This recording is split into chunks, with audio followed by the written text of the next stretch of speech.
Donc on est toujours sur notre outro. Je viens de ramener mes deux petits FX crash inversé de crash. Je vais essayer donc de mettre ces deux éléments là de manière à ce que on ait une outro qui soit elle aussi très fluide, n'est-ce pas? Voilà. Tac.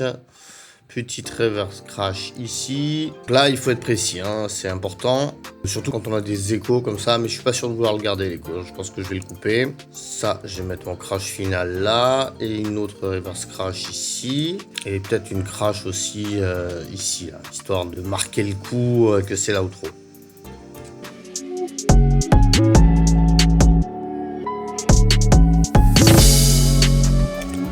Un peu fort, on va la baisser.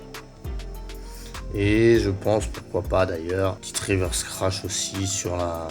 avant d'arriver sur l'outro.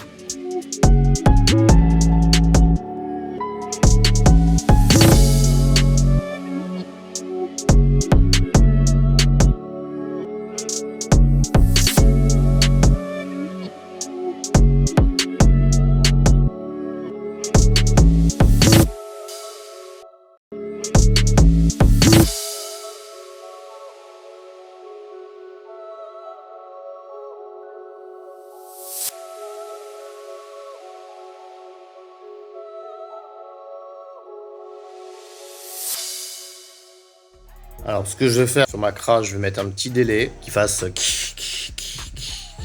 ping-pong, délai ping-pong. Pourquoi vous me voyez souvent cliquer là sur ce ping-pong? Comme son nom l'indique, ça fait un ping-pong entre les enceintes droite et gauche. Et donc, c'est intéressant d'avoir cet effet-là au niveau stéréo. Voilà, donc maintenant, il faut essayer de trouver le bon réglage pour que ça fasse donc ce que je viens de vous dire au niveau du temps. Ça fasse...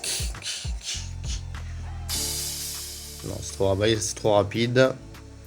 Donc, je pense que 4, peut-être, c'est bien. Ouais, donc là on l'entend bien, hein, ça passe de droite. Alors sauf si vous êtes sur un iPhone, donc vous n'allez pas l'entendre, hein, mais si vous êtes sur des enceintes ou avec un bon casque, vous l'entendrez. On a la crash qui fait droite-gauche, c'est intéressant ça, ce genre d'effet aussi. Et donc évidemment, en plus d'être un délai, c'est un effet stéréo.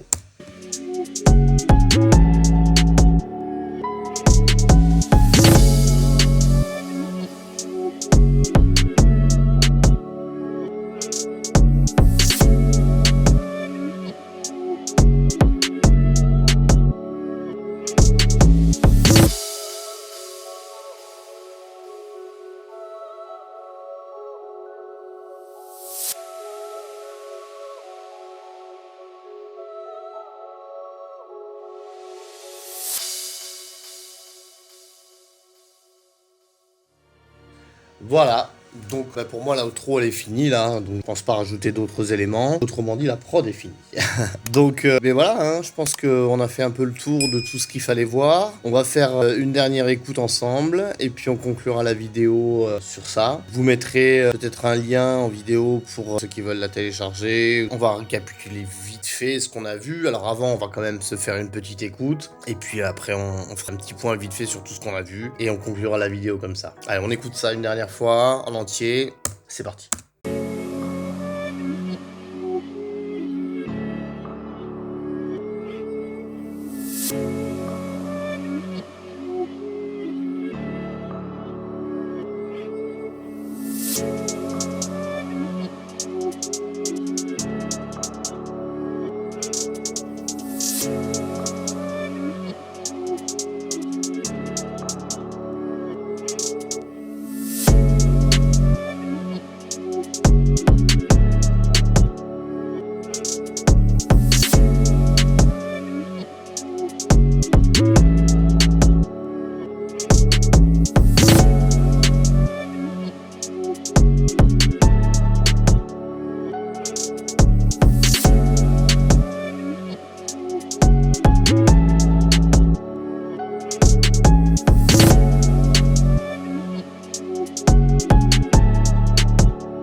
Yes, donc voilà, ben voilà la prod. Donc notre première prod drill là pour le coup, hein, ce sera une prod trap mais spécifique drill. Pop Smoke Type Beat, c'est vraiment un style que j'aime beaucoup. Après, on fera pas que ça sur la chaîne bien sûr, hein, on fera pas que des prods drill. Mais voilà, là c'est ce sur quoi on est parti. Peut-être la prochaine vidéo on fera un style un peu plus traditionnel, un peu moins sombre, un peu moins dark. Bref, tout ça pour dire que dans cette vidéo, on a quand même vu pas mal de choses. On a vu que il y a plusieurs manières de commencer une prod. On peut la commencer avec une mélodie, mais on peut la commencer aussi avec une boucle. En l'occurrence, là, on a utilisé le service Splice, qui est vraiment un excellent service. Vous l'avez vu, nous met à disposition comme ça des mélodies, des violons, des voix, des pianos, tout ce qu'on veut, des drums, tout ce qui est possible d'avoir comme type de sonorité. Et tout ça pour 10 balles par mois si on prend le premier type d'abonnement. Et on a vu ce qu'on pouvait créer comme harmonie à partir de cette première boucle. Donc c'est un peu toujours comme ça que vous allez voir on va fonctionner. On a une première inspiration, puis après autour de ça on va créer différentes harmonies avec différents instruments. Et tout de suite on a fait une chose qu'il faut essayer de faire assez souvent, c'est de mettre en place la structure qui va donc de l'intro, le verse, le refrain, les breaks et l'outro. Voilà. Ça vous évite après, pendant que vous êtes dans le processus créatif, de réfléchir à qu'est-ce que je dois mettre ici, après, comment je dois construire mon morceau, etc. etc. Ensuite, une fois qu'on a fait ça, ben, vous avez vu, hein, ça s'est développé très rapidement. Une fois qu'on a fait notre structure, on a écrit notre schéma de structure en haut, on a fait simplement du copier-coller de parties. Alors évidemment, on a rajouté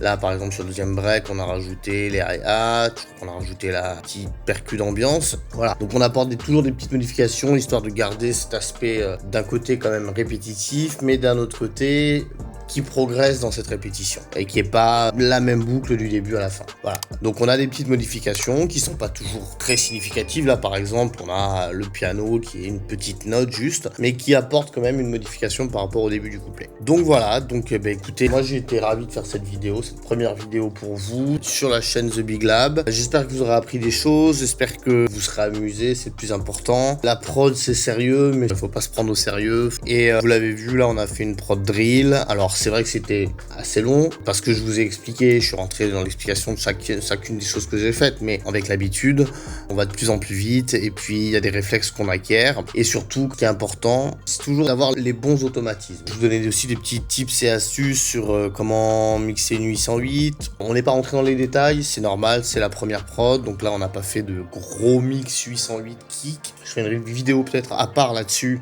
sur comment mixer le kick et la 808, donc dites-moi dans les commentaires si ça vous intéresse. Et puis on a construit notre morceau et on a vu que c'était pas si difficile que ça, sous réserve qu'on applique les bonnes techniques qui, vous allez le voir, hein, de toute façon globalement sont toujours les mêmes. Une fois qu'on a utilisé un EQ une fois, un equalizer, une fois qu'on en a utilisé un, on en a utilisé 10, hein. C'est tous les mêmes, hein. La même chose pour un compresseur, la même chose pour un multiband compresseur, la même chose pour une reverb, un délai, tout ça c'est toujours la même chose.